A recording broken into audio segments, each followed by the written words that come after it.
everybody. How's it hanging? How's it happen? You guys, so this is Kevin from the Chord Progression Podcast, sponsored by Dark Fusion Systems, the best for your custom computing needs. Whether you need a computer for gaming, streaming, creative, music, art, business, they will build the best computer for you. Get $100 off your entire build with code CPPod at darkfusionsystems.com. Link to the podcast below. Thank you guys. Now time for feature presentation.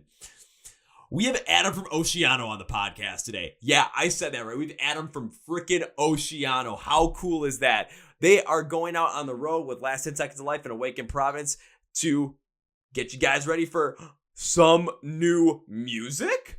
Yeah, they've got new music coming out, and we get to talk all about it and even more too. You guys ready for some good stuff with Adam from Oceano? Let's go! Yeah. Well, ladies and gentlemen, boys and girls, listeners of the Chord Progression Podcast. A couple of these episodes I've been getting a lot heavier with, and this one is no exception. And I am so happy I get to do this one because this band, if you have not seen them live, you are absolutely missing out. You're going to get your chance coming up with them going down on tour with the Last 10 Seconds of Life and Awaken Province throughout the end of May and June. They just finished up with a 15th anniversary for the initial album Depths, and trust me, you got to go and see this live because there might be some more new music coming your way. Did I just say that? Yes, I did. So please welcome Adam from the band Oceano to the podcast. So Adam, welcome to the Chord Progression Podcast. Hey, thanks for having me. It's a first. I like firsts. Dude, thanks for being on, man. I am absolutely thrilled to have you here. Just lately, how's life been going for you, man? Because it's got to be going pretty good. Just, back on the road, touring, having a blast. It's chaotic, but I welcome it. So it's all good and just getting ready for a really big year, but it's definitely chaotic. I mean, you guys already started out the year pretty big, playing a couple of shows. I remember I saw one of those when you guys played with By the Thousands here in Milwaukee. You guys just did the 15th anniversary tour for Depths. You got more new shows coming out. Just a chaotic year sounds like the perfect year for Oceano at the moment. Yes, we had a lot of downtime. It was the quiet before the storm is what was happening. And behind the scenes, we were working on a lot.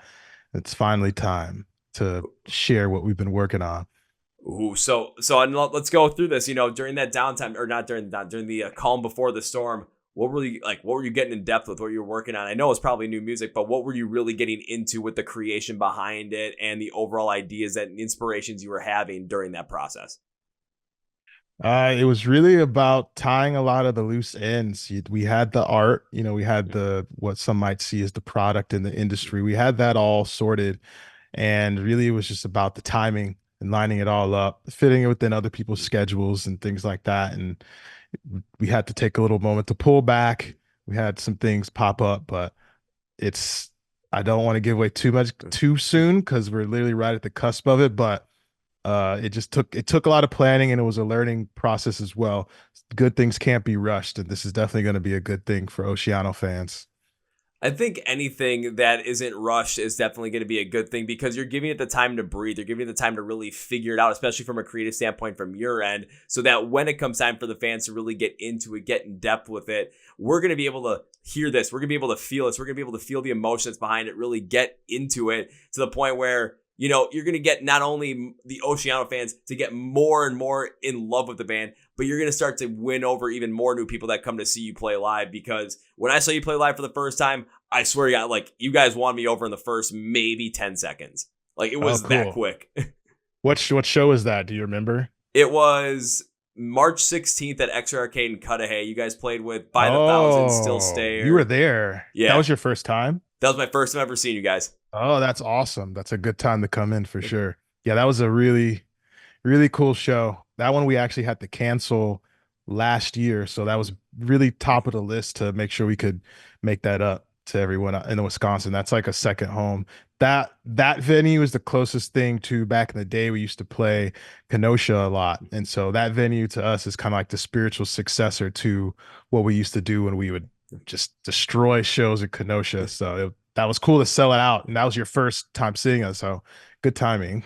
Oh, it was perfect timing because I had a bunch of friends that were like, "You got to go see this. You got to go see this." And of course, I'm like, "Well, if I can make the time, I'm going to." Bought a ticket when I had the ability to. Went out there, and I mean, it's not that far away from me, but it's a perfect venue for something like that. Just because you look on the walls too, it just says "Dance at your own risk," so you know people are about to have a good time and stuff's about to break wide open whenever the Yeah. band goes on stage. And when you guys did, I mean, from the bands that you had on the bill earlier, we already had it broken open pretty well, and all of a sudden you guys came on. It just became even more of an absolute monster of a chaos thing, and Yeah. I love it.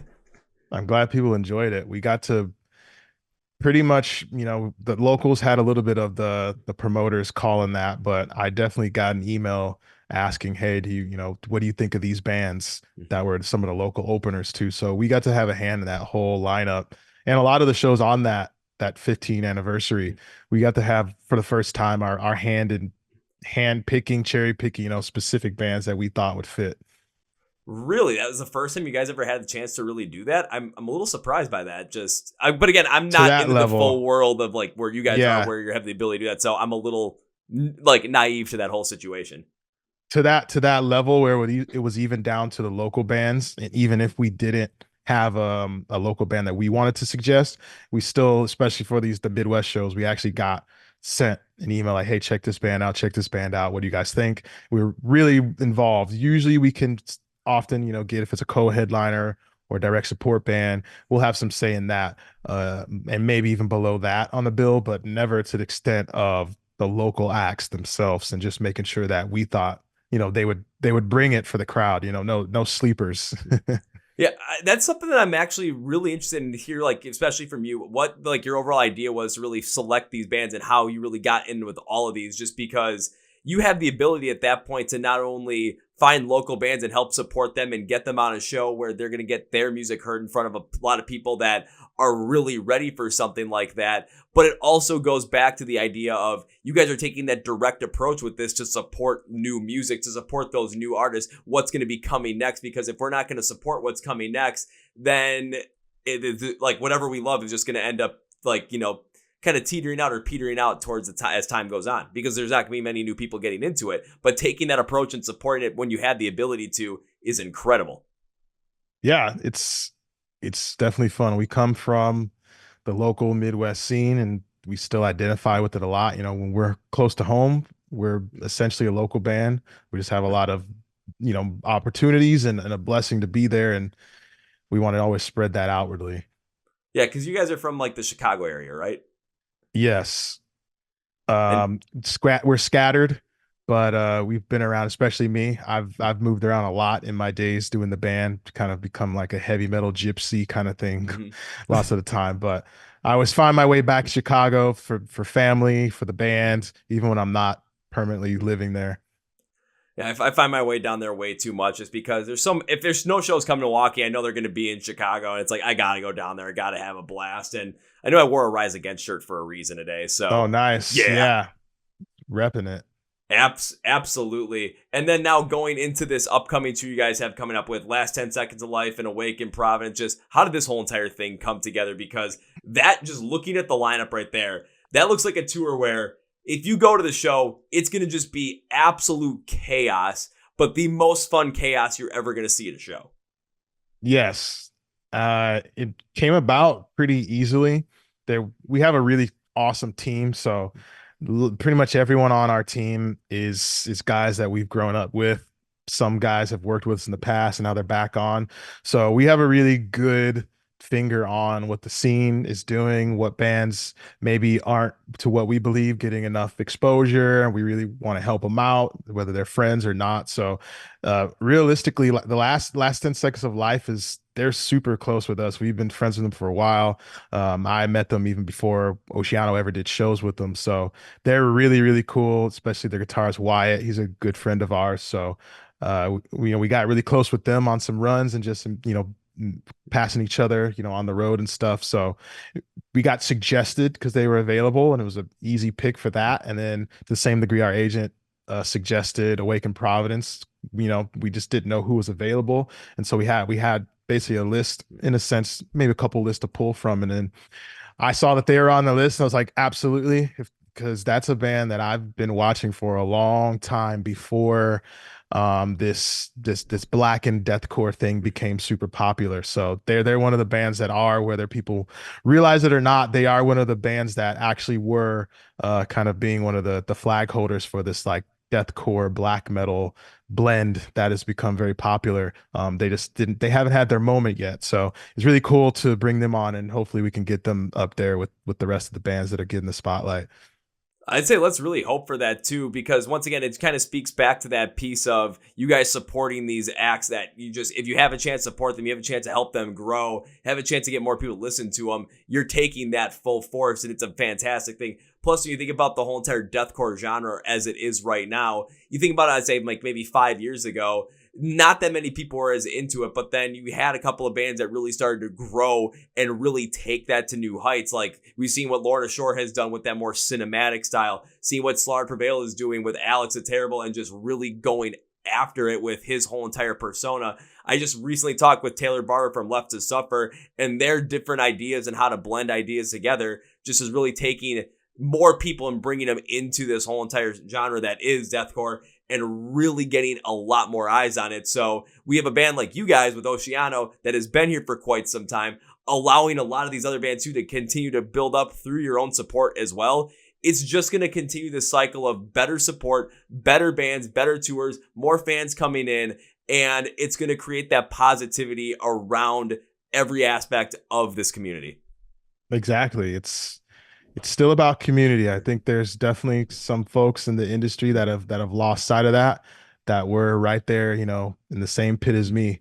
And my band is never going to forget that. It doesn't matter, if some bands might surpass us along the way, but uh community is, without the community, you'd have no fans, you'd have no bands, you'd have nothing. So that's always been a top priority, is just not losing sight of that.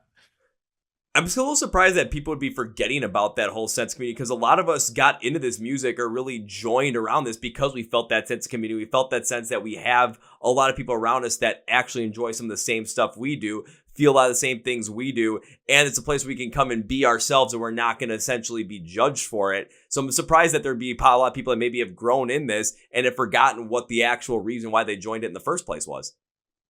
Yeah, it's not surprising anymore, but it did surprise me at one point. But sometimes money gets you a little cloudy, and it sometimes can compromise the art, and you don't necessarily always realize it. When it starts coming down to you're spending more time on the road than at home, so you got to make the road pay the bills.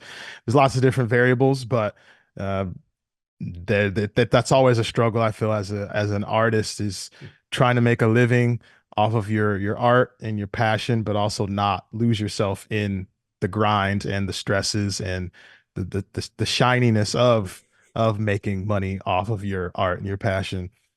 Yeah, because it's like having to find that balance just between what your monetary goals are, what your monetary responsibilities are, and where the passion lies. Because if you let that monetary side grow way, way, way too much, or just in your own head of what's important, I should say, in that capacity, you're going to lose out on remembering why you joined in the first place, why you love this in the first place, why you got into it, why it became such a big part of your life.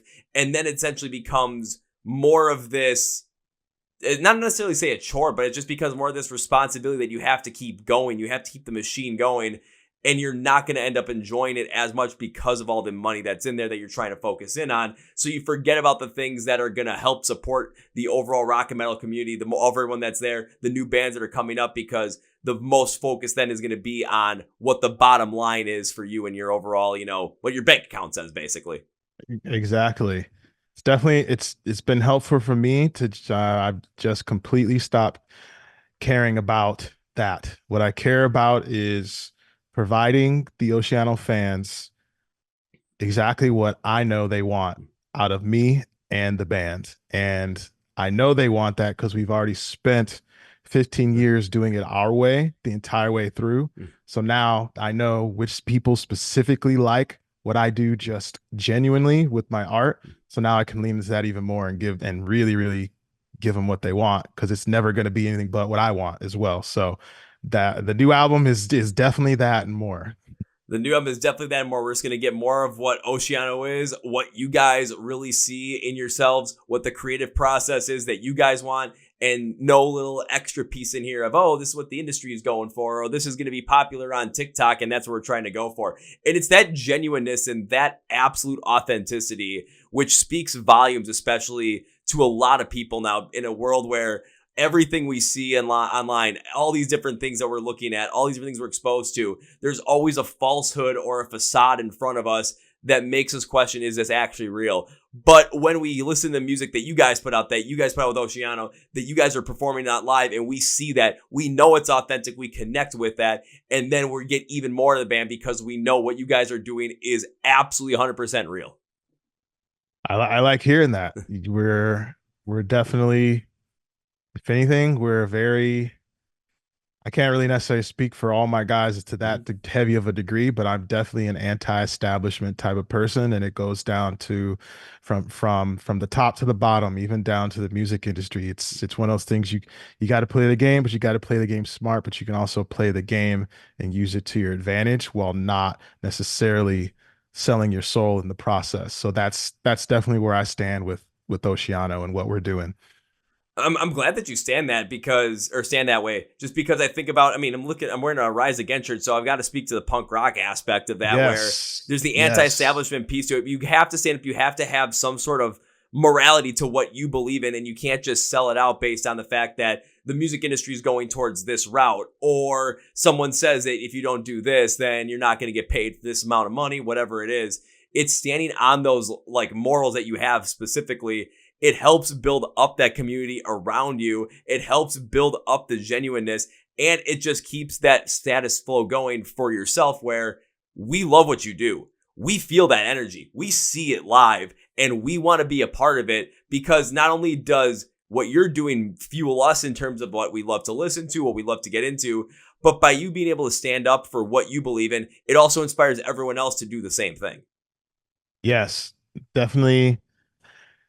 Influence is key. Positive influence, motivation, anything that we can do with the music and the art, or most especially inside of the music for me, which would be lyrically, anything that can motivate people to overcome what I kind of just call the construct of things, and go about things their own way using their own brain.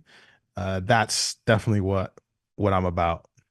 So now I'm curious, especially with the new music that's coming out, is like more of like an inspiration or topic wise. Are you kind of diving deeper more into some of the new constructs, especially since the last album in 2017, as time has gone on, as the music industry has completely changed from then, with how prominent streaming has become, with how prominent people are, especially on TikTok, Instagram Reels, YouTube Shorts, the different types of content that people have put out there, and how the music industry has changed from what it was to now focus on like purely singles, purely those viral moments, and just whatever is easy to fit into a certain algorithm that's being put on by some social media site. Yeah, the interesting part is exactly how the music industry is. This is what I was trying to push us to do before the lockdown happened, which basically put a pause on everything. And you have to adapt, and you have to be smart. And at that point, who knew what was going to happen with touring and the state of the country as well. So someone like me, I wasn't really willing to take that type of gamble and lose all my livelihood, if that would be the case, on music, when that can always be done. There's other things to focus on too. So we took a little break, but that's exactly what myself and Scott were talking about. Is I was working on convincing him, not so much convincing him, but just getting him and others, especially the label at the time, which really, they've always been ahead of the curve with stuff, but they weren't really super locked in and interested on that proposal yet. We were going to go, I remember we were originally pitching to do a two EP type of thing, and then try and just in any way that we could do a little bit more of an a la carte approach to the music. Mm-hmm. Because it was nothing about the industry. It was more the fact that I need to figure out a way to not have Scott get burnt out, because I understand and realize that in my, that's the guy that's the guy that's going to continue to help me push this band forward musically. So the last two albums he did, it was just a grinder. He was getting really stressed, with the crunch. We're trying to do tours, and we fell back into that same rhythm, which is why we had to slow down for a bit. And then we restructured it in a better way where we took our time with the album. We sat on it for a bit to get things sorted and plan out a full year before even talking about it and get ahead of the game a little bit. So we were actually talking about that, and it's cool because that's exactly where the industry's at now. So given that we were able to take a little bit of a slower process with this album, it sets us up perfectly for both the rollout of things for this album and then also what's going to come after this album, which is, it makes it a lot easier for us. We can focus on one song sometimes, like when we did with Mass Produce, focus on one song, get it perfect, put it out, and just have a game plan and just keep trucking from there. No one's going to complain about that if it's one song. It's better one song than no songs, especially when you're an Oceano fan. So yeah, one song for any fan, and one song is better than no songs. But it still is just incredible that you guys were already thinking about this and had this idea of going forward with what the music industry ended up being. And it was all based on making sure that the band was able to do the best that the band could do, that Scott wasn't going to get burned out, that you guys were going to be able to continue to push each other to make the best music possible. And by doing that, by taking the time, you're seeing what the you see what the result is. You guys are continuing to push forward with what you do best. You guys are continuing on that whole entire trajectory with that authenticity still in mind. And you're doing it in a way where you're not feeling all that insane pressure of maybe I have to get this out by this time. We have these deadlines we have to meet. And if you're trying to make sure that everything is as best as possible, especially in a world where there's so much music coming out, there's always new music coming out every single day. Every single Friday, there's always these mass amount of albums that are being released or EPs being released, singles being released, that whatever you guys make that you guys are the most proud of, that also has the best chance for people to be like, I'm locked into this. I don't care about what anyone else is releasing this week. All I care about is the fact that Oceano has a brand new single coming out or a brand new EP, brand new album, and I want to listen to it every step of the way. I want to get in the car, drive 90 miles an hour down the highway, listening, just be like, this is what we play for, baby. Yeah. Yeah. Patience is not something that I struggle with. And usually I have to just get the other people around me to chill out more than myself. I'm definitely more of a, like a snake in the brush type of thing. I'm fine. I could, we were sitting on almost a finished album for 2 years. So some patience goes a long way, especially when you believe in something that, it doesn't matter when it comes out or when it's revealed, it's still going to be enjoyed and appreciated just the same. So they might appreciate it a lot less if you rush it. So it's better just to put that time into it so that you're happy with it. And for me, especially to be able to listen to an album, this is probably my first time where through and through, I can listen to the new material and there's not one thing where I'm like, oh, I should have did that. Or this would be cool if I did this here. Like I did every single thing. I experimented, we tried things, we pulled things out, added them back. And there's not one thing that, like they say in football, I left it all on the field. Mm-hmm. This is the album where we left it all on the field. Oh, that is even better to hear that you guys, this is the album that you left it all on the field. Again, using sports references. Woohoo! Just had to have some. Yeah. But one thing that also stands out to me is that you said that you don't have a problem with practicing patience and deploying that, especially to make sure that things are the way that you guys want them, make sure the music is the best way possible, and to make sure that you guys are having the best creative process overall. The reason I say that is because, especially taking a look at the way the music industry is being run today, again, with singles being the focus, how much content bands are trying to put out there, TikTok, Instagram, Facebook, Twitter, YouTube, whatever it might be. Everyone is trying to do stuff as quickly as possible and as fast as possible just to make sure that they're staying in the overall culture zeitgeist or in just the favor of the algorithms by constantly posting this stuff, constantly having new things, constantly being put on these different curated playlists so that they're constantly having fresh music come up every single day and not having a single come out, hitting, and then dropping off and then not having anything come out for a while. It's the pressure of that can really burn out musicians. And I've talked to musicians that have had that issue where they're just struggling to put stuff together.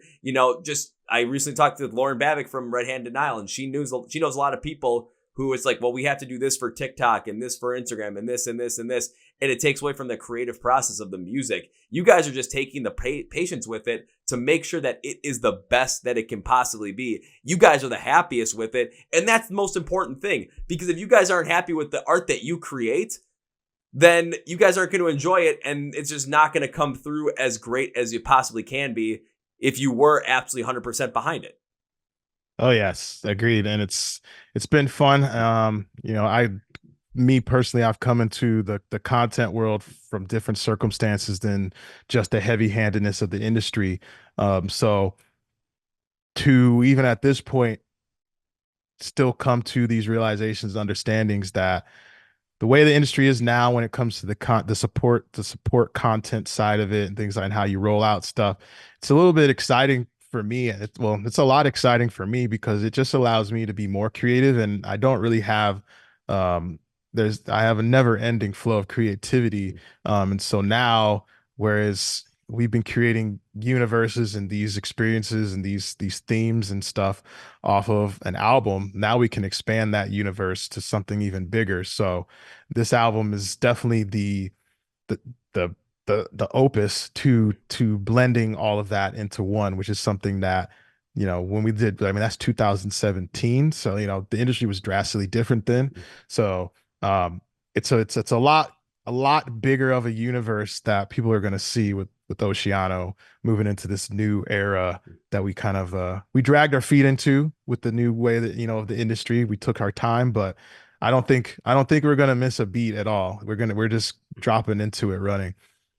Less of dragging your feet, but more of, like you said, like biding your time, like kind of like just being that snake, just like ready to strike at any moment, Yeah. just waiting for the perfect time. And just right now, this might be the absolute perfect time to do it too. Once again, when I think about the pandemic, it's the point where it's pretty much, we all think about it as in the past. It's especially from the music industry standpoint where everyone's going out and playing shows now. But that initial just absolute bum rush of people are able to go out and play shows now, and everyone and their mother is going out and touring and trying to get new Mhm. music out there as well. Now that's kind of been brought back a little bit. So you guys coming out with all this stuff and having everything that's there, you're not trying to essentially compete for attention across so many other things with so many other musicians to putting out music. Now, don't get me wrong. A lot of people putting out great music is a fantastic thing.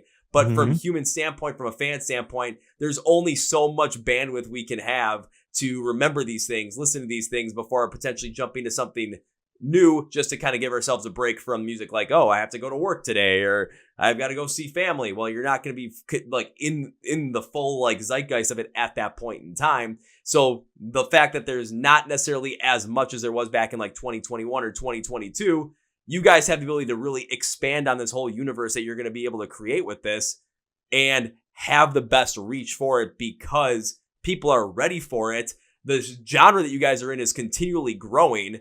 You guys are well established in it, and it still feels like it's something that's completely brand new.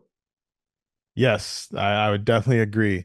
There's a lot of unexpected variables in that, but the beauty of it is, even if that this subgenre that we come from, in deathcore, even if it would have tanked, because it was kind of tanking, it wasn't necessarily thriving in 2018, 2019. We were still doing it then, so it really didn't matter what would have happened. We would have still been here at this point creating music. We just would have still been taking our time with it. So that part is a plus, and I'm glad that we did take the time and not rush, or else, who knows what would happen. But it's definitely a good time to release metal music, and we happen to have a lot of it. So Now, when you say a lot of it, the real question is how much is a lot? Because I'm very curious to see, especially after the fact that you've been, it's been 7 years since Revelation came out. There's got to be a lot that's there that is just like waiting to release. There's a huge chunk, and I'm like, I'm ready for it. Come on. yeah, I think that we always take the approach of a more reserved approach when it comes to an album. That's just me and Scott. We just have agreed that we don't like long albums. We want to create, a universe within each album that you can immerse in, and after it's done, take a ride to work. You'll almost, at least, if not fully, be done with the album. You can process that, listen to it again on your way back home, put it on when you're doing chores for a couple hours, it's done. And so it's definitely still has that approach to it. We want something that's listenable within an average person's allowance of time to listen to a full album. But there's so much diversity on the album that is not really been displayed ever in the band to this level, and that's really exciting while still touching on a lot of the things that make Oceano Oceano. But there's a lot of stuff that even when I heard it for the first time, I was like, oh wow, this is different. But it's different in a way where, I'm not, Scott really just sent me songs. I listened to them and I instantly was inspired to write to them. And that's how we had it out.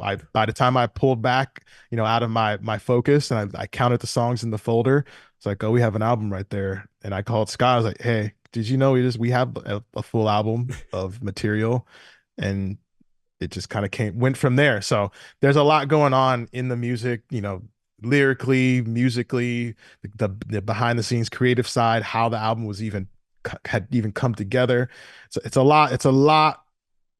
It's just a lot. And I think, when everyone gets kind of the scoop on everything we have planned, they're going to be blown away. Well, I'm ready to hear that whatever that scoop is, whenever you guys are ready to release it and just really let us all in deep with it. But when it comes to what you said about, the album, like, you want to make sure that it's something that people are able to really fully take in and listen to. I think about the day we record this, Knocked Loose just released their brand new album, 10 songs. Mhm. It's only like 28, 29 minutes. And before I knew it, it was done. But I was like, that was just 29 minutes of pure insanity that I couldn't get enough of. And I was happy to go back through it again and again and still have that time frame to still do it. So if all of a sudden I get the new Oceano record and it's going to be able to have that period of time where, oh, I'm driving to go and hang out with one of my friends, I got to get in the car and I blast it. By the time I get to their house, like maybe I've got maybe half a song left. I'm just like, oh, I'm going to sit in the car and listen to the rest of this. And if they think it's weird, well, then they're missing out. Yeah, exactly. It comes straight from a mutual fan perspective. I personally, I've been a long time heavy music fan, especially on that heavier extreme side of it. I liked, high school days. I'd love to be able to listen to the majority of an album on my way to school. Maybe sit in my car because I would literally drive to school 30 minutes early just to finish an album that I just bought, and then go to school, and then I could do it again on the way back. So it definitely comes from a music fan perspective. The reason that it's choiceably that most of our albums are listenable within short car drives. You're thinking about the fans first at that standpoint, and you're putting the idea of them in mind, especially the idea of you in mind too, which is, again, a great thing that gives that connection more strong between you and the community of fans that you guys have ended up cultivating. You did say on the new album, though, you guys had some more diversity in the sound too, to really kind of bring in there and try some new things. I don't want to go too much into it and get oh no, this came from here, but can you give us a little bit of a teaser of what some of those things are? Um, I think the best way to put it so it doesn't make anyone weird, because it's not like that. But me and Scott we're influenced by a lot of different music, and especially me as a vocalist. I just like all music, and Scott the same. He has things that he kind of leans on more, but none of them are heavy metal. Actually, is our first influence. So it has a lot of the stuff that we like in it, but not. It's not like we didn't, think, I don't know, think about like a cake. We didn't cover it with the frostings of our influences per se. We baked it in to the ingredients. So it's not like you're going to really notice it. But if I were to tell you, there's trap rap influences in it, that might make you think, oh, Oceano's going to go trap rock. Not really. It's more about the lyric. There's more about it's more about the nuances that come with, trap rap, and the patterns and things like that, and the delivery and things of that nature, and the writing structures, and lyrical rhymes, and flow and things like that. It's more about that, not so much about Oceano went new metal. It's most people wouldn't notice it unless I said that, and you'll probably catch it in one or two songs for like 10 seconds, you know, like it's Mhm. like that. It was just a very free flowing creative process for me and Scott, just bouncing off of each other and not almost one upping each other with our different instruments. You know, like he did something, I'd be like, all right, you're gonna write a fast riff. I'll show you, motherfucker. I'll keep up with you, you know, and I'll match your patterns. You didn't think a vocalist could match those patterns? Well, here it is, you know, really just one up. And then Scott would take that and be like, oh, well, you did this. Well, let me actually match you up a little bit more. So now it sounds even heavier, you know, lots of that, just passing the baton to each other and just pushing each other. There's a lot of that. And that's where the influences start to come out, where it's, you know, conventional metal ideologies wouldn't even fit with some of the ways we were challenging each other. We had to really challenge each other. We had to show each other stuff that we never heard before, given that we've listened to a lot of heavy music, you know? Yeah, and I was hoping that was going to be the case too. And I thought that was going to be where you guys were going to take some of these different influences that you had and, again, bake them in there, not just put the frosting over them so everyone's like, oh, you know, we know exactly where this came from.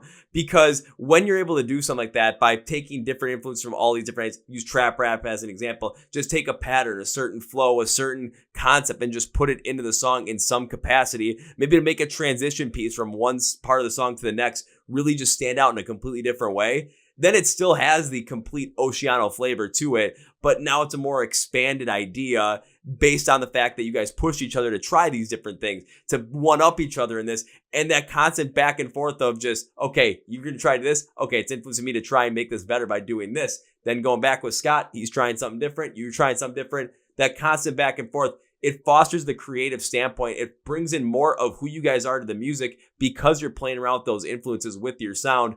And by being able to bake them in fully, it's going to be something where this might be that Oceano record that not only do the fans just say already that are there, just like, oh my God, this is absolutely fantastic, but all the new people that are really getting into rock and metal now that are looking for those things that have some of those influences baked in there and really are looking for a different sound. They might jump in Oceano with a brand new record and say, where have I been all my life? Why have I not checked this out ever? And now I got to go see these guys play live because I got to experience this in full. Yeah, I definitely expect that. And as a vocalist, that's my goal, is to, you hear it first and then you come out and see if I can pull it off live, which I definitely can.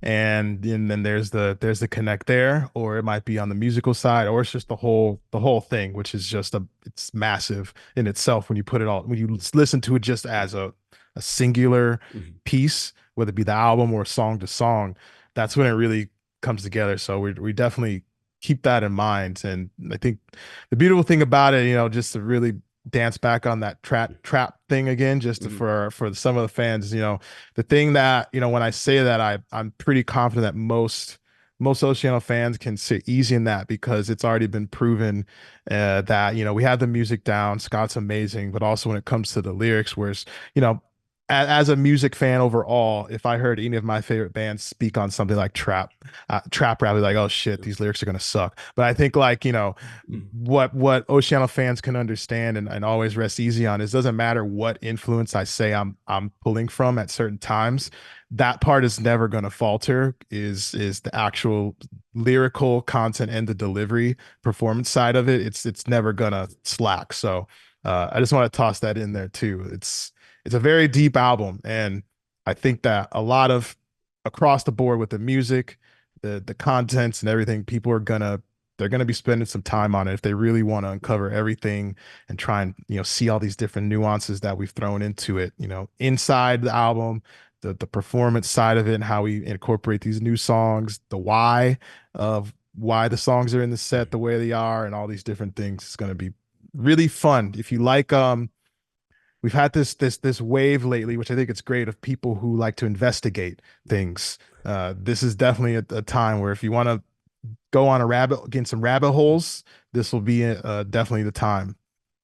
So everyone that's on Reddit that loves to go in the rabbit holes of what's going on with the band and what they mean by certain songs and the lyrics, this is going to be your perfect time to dive deep into Oceano. But what you said about the lyrics and, like, you know, the fact that you're going to be able to try these other things and constantly push each other to try new things with the music and try these new influences, put them in there and see if it works. But when it comes to the lyrical delivery and the message and everything you're putting behind your vocals, that the Oceano fans are going to be able to just really sit in that and know that it's still coming from the genuine place, it's coming from your absolute heart.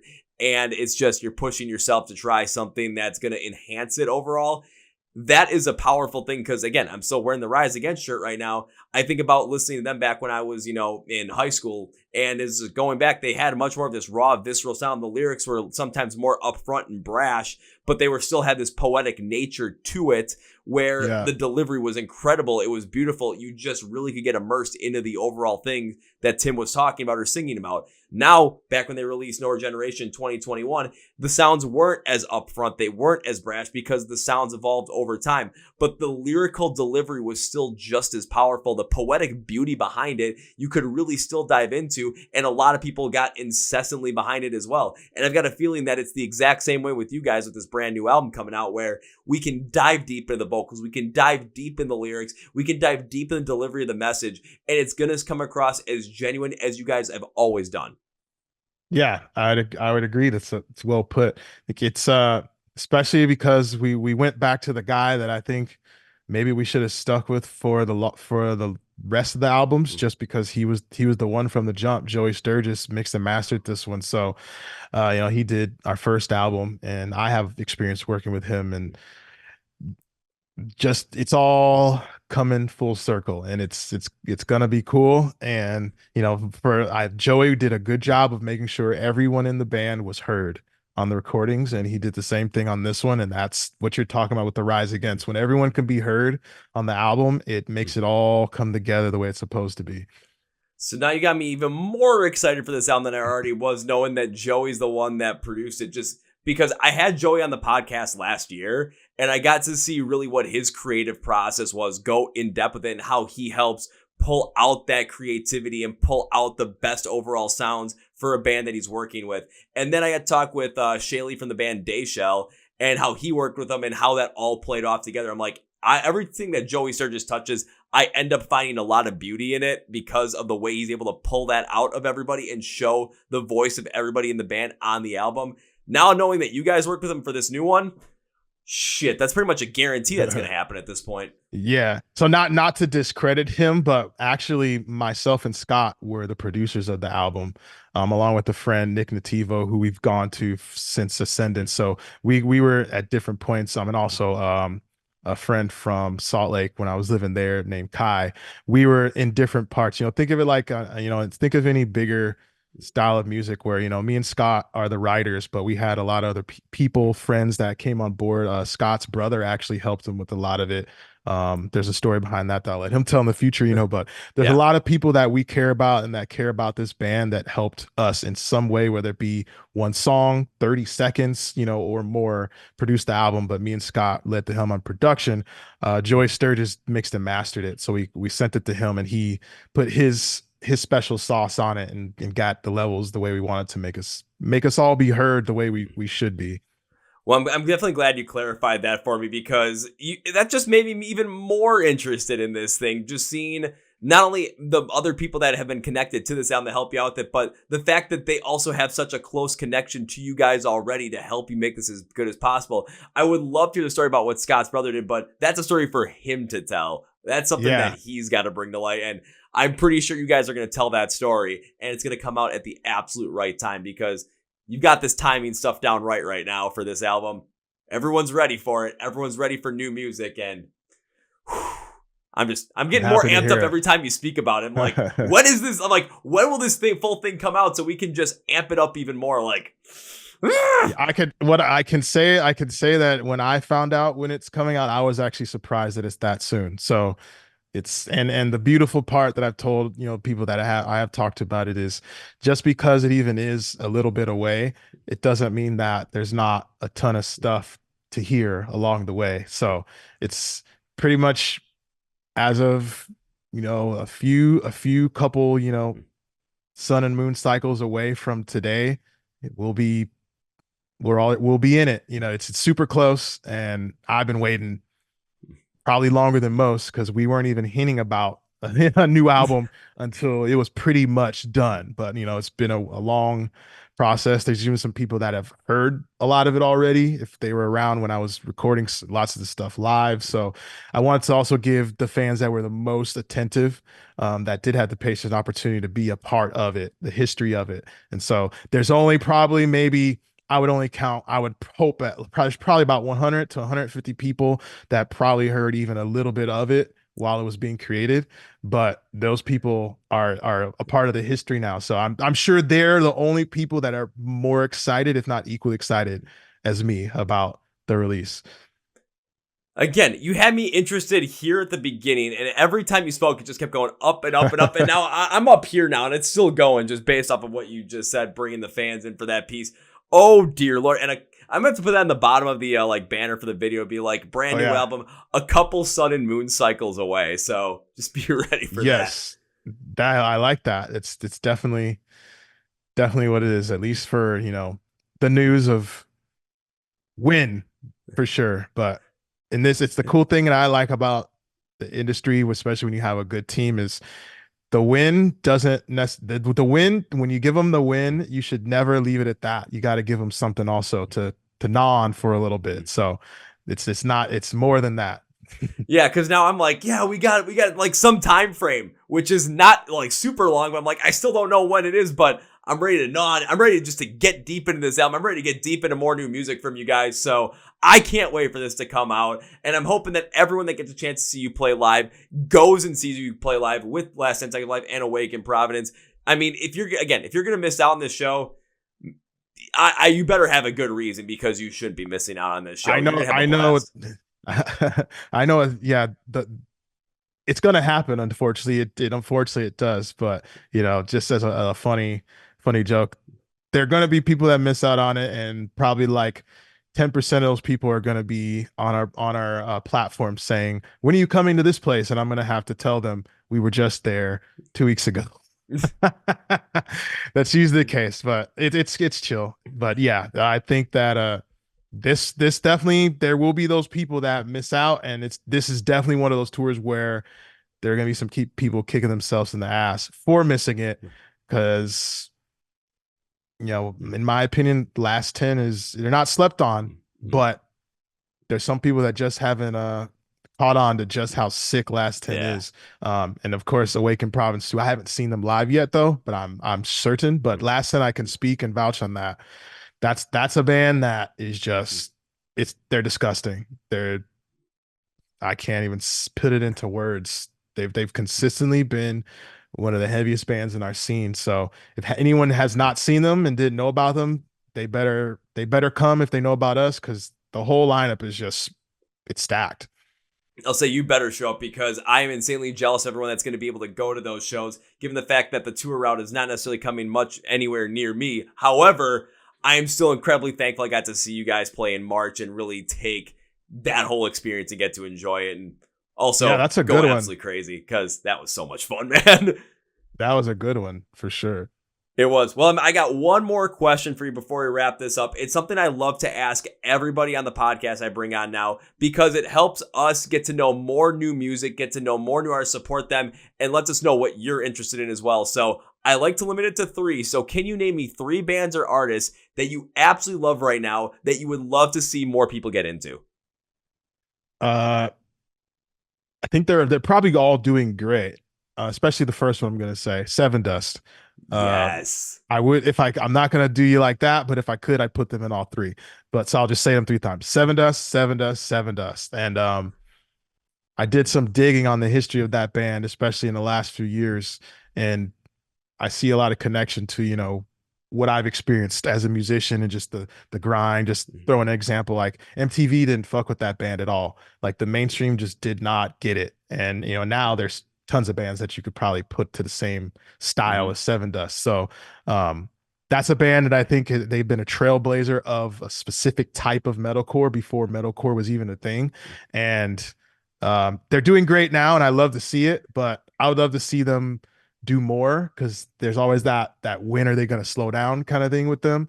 But that's a band that I've been on and off. Just I've listened to them for a bit, stopped, listened to them, and now I'm like a super fan with the new album they put out. It's just like, wow. When you can see a band, you can listen and see a band that just doesn't seem like they've missed a step, doesn't seem like they're aging, doesn't seem like they're going soft. They're just doing their thing and they just keep reinventing themselves. That's a good band right there. So I try my best to live up to that same type of approach. But they've been doing it for so long, and there's not one album that they put out that's bad. It's just some songs I like more than others. That So is, Seven Dust for sure.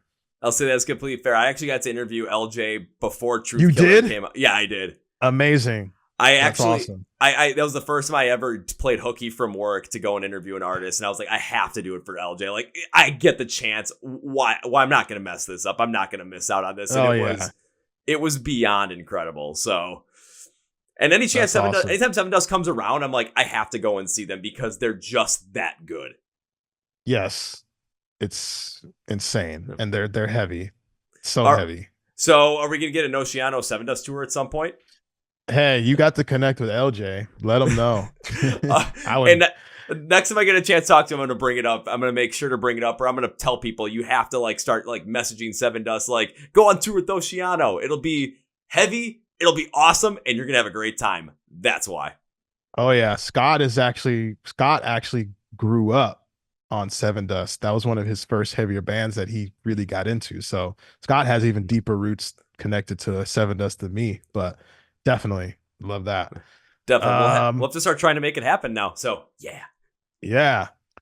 And then number two, remind me, was this for touring sake or this is in general? This is just in Hype. general. This is just in Yeah. general. Whoever you're liking and whoever you're enjoying. Okay. I'll say I do like. I have an eye. Lots of times I'm gonna kind of throw out some more like up and coming bands just Okay. to mix it up. Doesn't necessarily mean I listen to them all the time, but I do keep an eye on a lot of things going on in the scene. So I've had my eye on Psycho Frame and just seeing what they're gonna do with how they can scale that to the next level. I think they have a lot of like early Suicide Silence energy. So if they like can scale that up, and capitalize on, I know that too well. You got to capitalize on the hype that you have in the moment, not drag it too far out because it might bite you in the foot. So from a business level and just the industry level, and also just I think the music's solid. I'm kind of interested to see what they can do because there's not many windows for deathcore bands to kind of pop off, in the same way as others in the past. So I think they have that opportunity right now, and so I'm watching them for sure. And I think the it's cool and it's intense and it's what they're definitely hitting the target with what they're trying to do. I can tell that. So them and it's just it's on my brain. I'm looking forward to seeing them.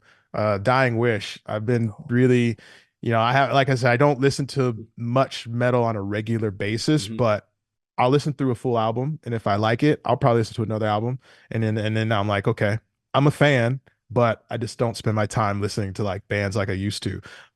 So yeah, Dying Wish, because we're gonna play with them on this next run at So What Fest. They're actually right before us, so a lot easier to watch the band that while you have to kind of get yourself ready to hop on stage next. So same stage, and they're playing right before us. So I'm looking forward to seeing them. They give me that the band has a lot of cool. Kind of, I don't know if that's intentional, but they're almost like a love letter to the late 90s 2000s metalcore, which I like that. Has that truer blend of metallic hardcore in it while also expanding on that. I love when I don't know what the vocalist's name is, but I love when she sings. That's it because it really catches you off guard because they've been doing the screams so often that when the singing does start to get incorporated in it, it's a nice contrast, but it's well done. It sounds really good. So I did a deep dive into them, and so when I found out we're playing with them, I was like, tight, this is a band I want to see. So that's those two bands on the kind of like the growing, bands that are still growing into their own. Two bands that are still growing their own, and of course, Seven Dust, because everyone needs to get more into Seven Dust than they already are. Yeah. I would love to see a Seven Dust Dying Wish tour. That would work really well too. I'll hop on it too, but I mean, not being selfish too much. I mean, I would definitely go to a Seven Dust Dying Wish show, and there's not many concerts that I would say that for, because time is limited. Oh, I definitely go all Fry from Futurama and yell, "Shut up and take my money," because that just sounds like too much fun of a time. It'd be a good one. That'd be really fun.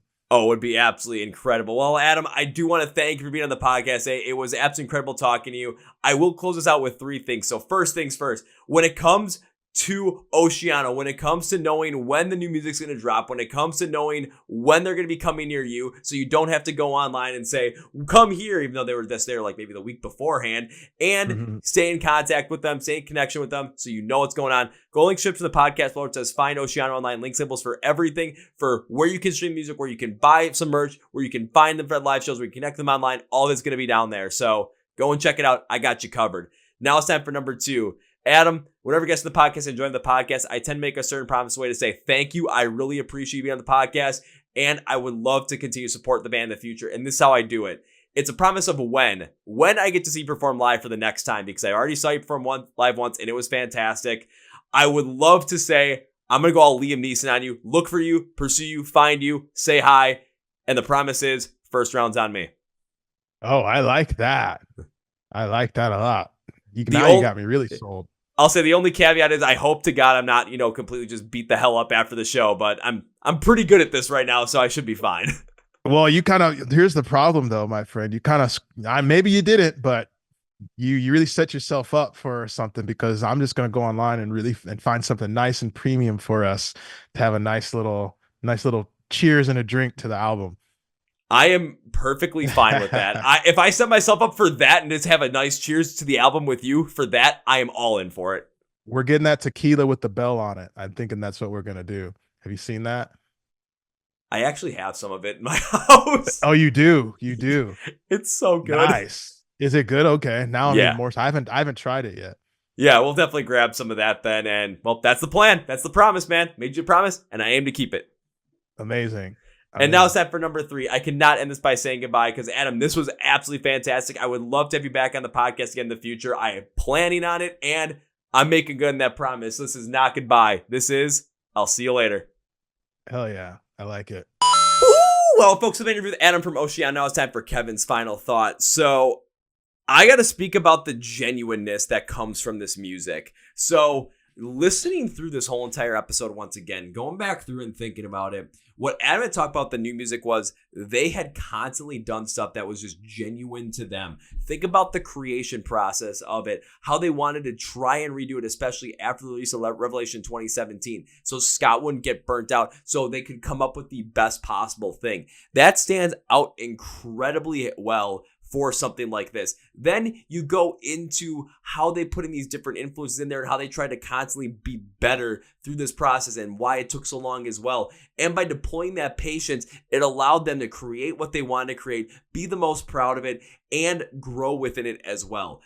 Plus, who wouldn't be excited about this, knowing that Joey Sturgis mixed and mastered it, they produced it themselves, and they had a lot of help from other people really created that are close to them. So you're getting something that's going to be absolutely incredible, and you cannot wait for this album to be released in a couple of sun or moon cycles, according to Adam. And if you're not excited for this album yet, just listen through the episode again, especially the last half hour, because it just is getting more and more exciting at the moment. I can't wait for this to come out. So make sure you follow along with Oceano. Go straight for the podcast where it says find Oceano online, link symbols for everything to follow along with them. Make sure you know when their new album is coming out, when new music is coming out, and find them touring as well. Also, make sure you follow along with the Chord Progression Podcast. We're on Facebook, Twitter, and Instagram. Link straight to the podcast below. Subscribe to us on Spotify Podcasts. If you're on YouTube, it's right down here. Hit the like button as well to make sure you push these episodes in the algorithm. New episodes every single Tuesday and Thursday. If you're on YouTube, we do a YouTube reaction every single week, usually on Fridays. So come and check us out there. Thank you very much, Adam. I'm looking forward to having that, cheers with you from that pretty good tequila. Trust me, it's good stuff. On that note, that's for you guys for listening to the Chord Progression Podcast. My name is Kevin, and you guys know how I end every single one. I'm a big, healthy, and hearty. See ya! Yeah!